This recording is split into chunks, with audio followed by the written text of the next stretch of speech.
The wind whipped around the gates of Buckingham Palace like it carried a warning. No headlines had been made, no cameras were tipped off, but the black car rolling up to the private entrance spoke volumes. Inside it was Prince Harry, returning not with fanfare, but with a silence so thick it felt staged. The guard at the gate barely blinked. He'd been told Harry was coming. King Charles had given his permission. What no one knew yet was that this wasn't a return, it was an ambush in slow motion. Inside the palace, Prince William stood by a window. He had been briefed, but nothing could prepare him for the churn of emotions rising in his chest. It wasn't joy. It wasn't nostalgia. It was something sharper, a mix of suspicion and betrayal that had been brewing ever since Harry walked away from the family, then turned around and lit it all on fire from across the ocean. William had done the work.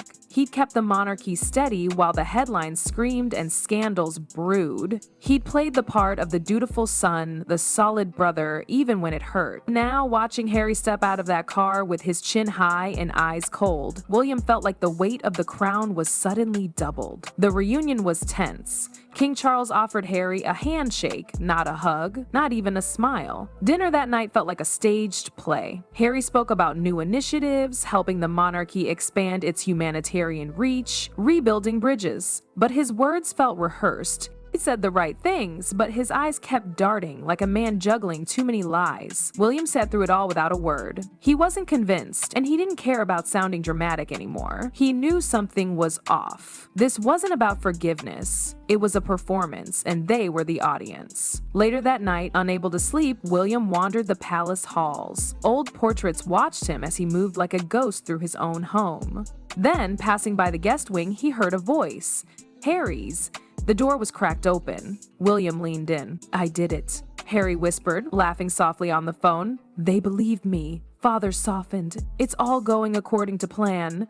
William's heart dropped. The words cut deeper than anything from an interview or podcast. This wasn't misunderstanding, this was manipulation. He pulled back, breath shallow, hands clenched. Alice didn't feel like home anymore, it felt like a battlefield. The next day, Harry began moving quickly, setting up meetings, requesting access to royal charity records, speaking about a new international fund that could amplify impact across continents. It sounded noble, but William saw the pattern. Harry was building something, and it wasn't just goodwill. William assigned someone he trusted to monitor everything, every meeting, every phone call, and what came back confirmed his worst fear. Harry was pushing for control over finances that didn't belong to him. He wasn't here to rebuild, he was here to take. Still, William didn't confront him. Not yet. He needed more, needed proof that couldn't be denied. Meanwhile, Charles pretended not to see the undercurrents. But he wasn't blind. A king doesn't stay on the throne by trusting every smiling face. When Harry requested a contingency fund to manage media flare-ups, Charles approved a small amount, not out of trust, but to set the stage. And just as expected, within days, luxury purchases in Los Angeles started popping up. Designer clothing, high-end accessories. William found the receipts tucked into an envelope, each one a quiet explosion. He stared at them, not as a brother, but as a man watching his family being sold off piece by piece. Something had to give, and soon it would. The royal garden buzzed with photographers prepping for an upcoming charity gala, but deep in the far corner, where the cameras never reached, William stood beneath a tree waiting. Harry arrived minutes later, looking polished, composed, almost smug. He acted like he didn't know why he'd been summoned. "We need to talk," William said. Harry raised an eyebrow. "About?" William stepped closer.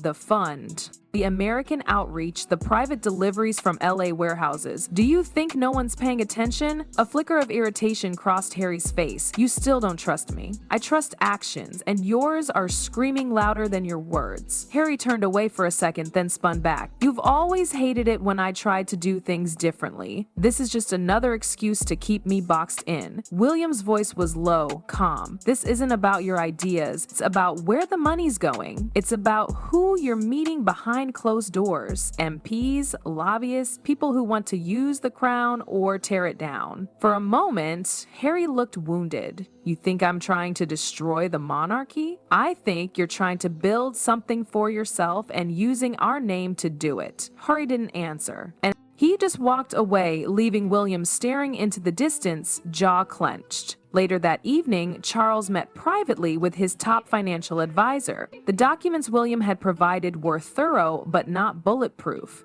They needed more. The king ordered full surveillance, discreet, airtight, legal in every way that mattered. Every dollar Harry touched would be traced. Every whisper would be logged. This wasn't fatherly concern anymore. This was war strategy. Within a week, the data rolled in, offshore accounts linked to shell companies traced back to California, lavish purchases, property, designer vehicles, vacation rentals under dummy names. Everything Charles had feared was real and worse than he'd imagined, but still, Charles waited. A king does not act on instinct, he acts on proof. Publicly, Harry continued his act. He visited children's hospitals, gave speeches on mental health, kissed babies. The press couldn't get enough. Photos of him hugging sick kids landed on front pages across the UK and US. Articles praised his courageous return. Polls swung in his favor. The same media that once demonized him now anointed him the crown's savior. William read every word with a clenched jaw. He felt invisible. No one saw the rot beneath the surface. No one wanted to. Charles watched it all in silence. When William brought him more evidence, intercepted emails, bank records, shady contracts, the king barely reacted. "Not yet," he said. "Let him think he's winning." Harry, meanwhile, escalated. He started leaking stories through back channels, suggesting corruption within the royal financial system. He framed himself as the insider turned whistleblower, the hero trying to clean up a broken institution. But this time, Charles was already 5 moves ahead.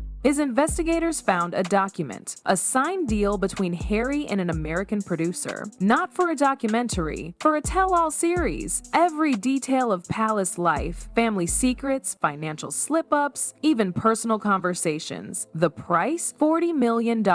Charles read the contract in full. Every line, every clause. His expression didn't change. He simply folded it, placed it into a red envelope, and locked it in his desk. That night, he walked alone through the halls of Buckingham Palace, the same halls he once roamed with 2 young sons chasing each other in laughter. Now they were strangers, one loyal, the other dangerous. The game was over, the evidence was final. But what came next would decide the legacy of the crown. And Charles was ready to choose. The great chamber was quiet, the kind of silence that choked the air. Advisors sat stiffly in their seats, flanked by security and tradition. At the center, King Charles stared ahead, his face carved from stone. The dossier lay before him, unopened, but not unknown. He didn't need to read it again. Every number, every signature, every betrayal was seared into his memory. Harry stood alone, no allies at his side. His confidence had withered. His last card had been played. The leaks, the manipulation, the televised image of a misunderstood royal. It had all unraveled. His hands trembled slightly as he tried to speak. "Father, I never meant for it to go this far." Charles didn't flinch, but it did. Harry looked to William, but William's eyes were steel. There was no brother left to appeal to, only a witness, a protector of the very thing Harry had tried to exploit. The room remained still as Charles rose from his seat. Well, he didn't raise his voice. He didn't have to. Every word landed with the weight of a throne behind it. "Prince Harry, Duke of Sussex," he began, "you have used your position not for service but for gain. You've exploited the trust of this family, siphoned funds meant for the people, and weaponized secrets to shield your own lies." Harry's mouth opened, but no sound came. "I gave you chances," Charles continued. "I gave you access, forgiveness, grace. Each time you responded with deceit. You are my son, but no longer my responsibility."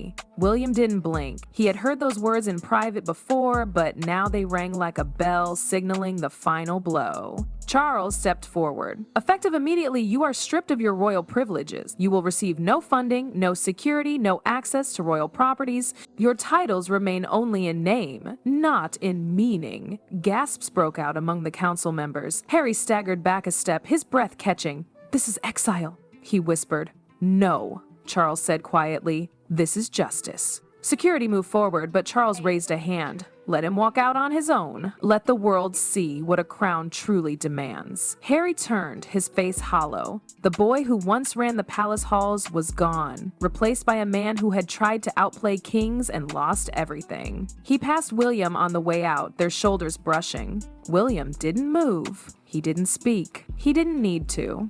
Once Harry was gone, Charles sank back into his chair. He looked older now, not from age but from finality. The wound of betrayal cut deep, but the poison had been removed. One advisor leaned forward. "Your Majesty, what now?" Charles looked to William, who stood tall, unshaken. "Now," Charles said, "we rebuild with those who remain." Later that evening, as dusk settled over London, William stood on the palace balcony beside his father. The city stretched endlessly, unaware of the storm that had passed inside these walls. "You did what had to be done," Charles said, his voice barely above a whisper. William nodded slowly. "He gave us no choice." The king placed a hand on his son's shoulder. "You are the future now. Everything depends on your strength." Below them, the lights of the city flickered to life one by one. Inside, the remnants of a fractured family still echoed in the corridors. But for the first time in years, the crown felt steady. It had been bloodied, tested, and nearly torn apart. Yet it stood, because someone chose duty over emotion, honor over kinship, and that choice had saved the monarchy.